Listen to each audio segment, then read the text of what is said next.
So today, boys and girls, we're going to learn how to draw a vegetable garden. We're going to show what's going on under the ground and what's going on above the ground. So I'm going to put this aside, and I'm going to show you how to draw it with a black marker, but I want you to draw yours with a pencil, just like Miss Brooks did in her picture.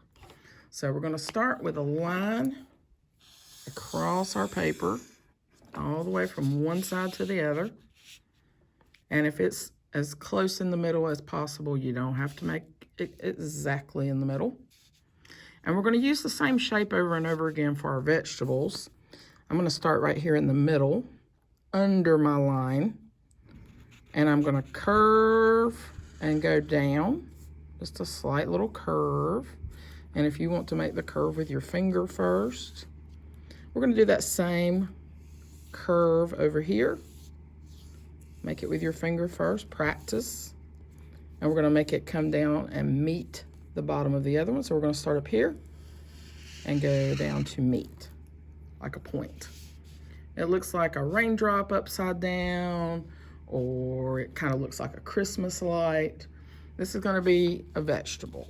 So we're going to make some tall, long, skinny. Some are going to be short and small. But first we're going to do all the big ones. So let's do another big one over here on this side. I'm going to start at the line, and I'm going to curve, kind of like a stretched out C. And I'm going to repeat that over here on the other side and make it meet, just like we did on the first one. And this one, as you can see on mine, is a little bit shorter. And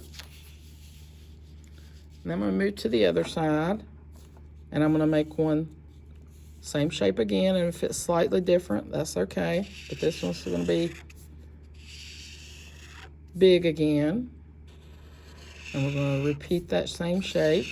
This one's a little skinnier. So they're all three a little different. So in between here, we're going to put some little small ones. So I'm going to do the same shape, just smaller. Okay, there's the same shape. I'm going to repeat the line over here.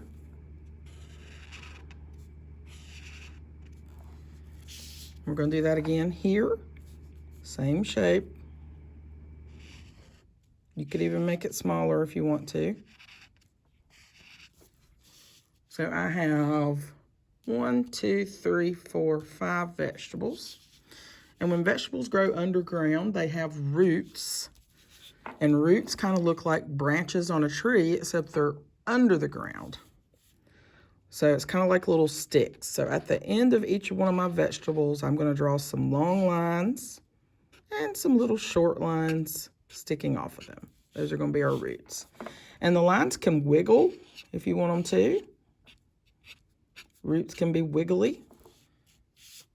We're going to do this to each one of our vegetables.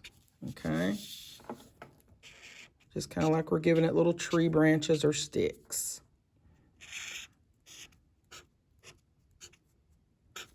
Okay? So there's the bottom of our vegetables.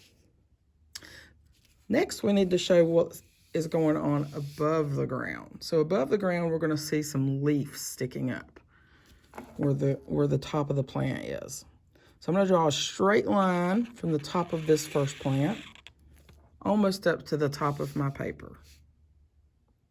And then on one side of the line, I'm going to do a bumpy, jumpy line, kind of like a little frog is hopping along.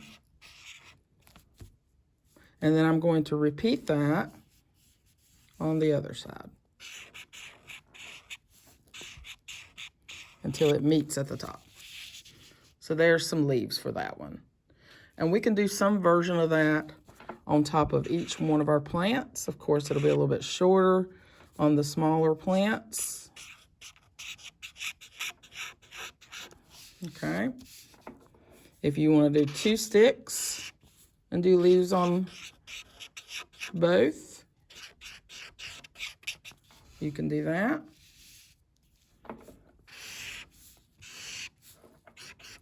Bumpy, jumpy lines. You can bump and jump all over. One last one here. So there we have all our plants with their roots and their leaves. So above ground, we might see the sun shining. We might see clouds in the sky. We might see a butterfly somewhere. Miss Brooks didn't put a butterfly, but if you want to put one, you can. Down here below ground, we might see the lines on the vegetable, little curved lines. We might see a worm crawling underground around the vegetables. Okay. We might see an ant somewhere. So you think about all the little things you might see in your picture, okay? And you may add them.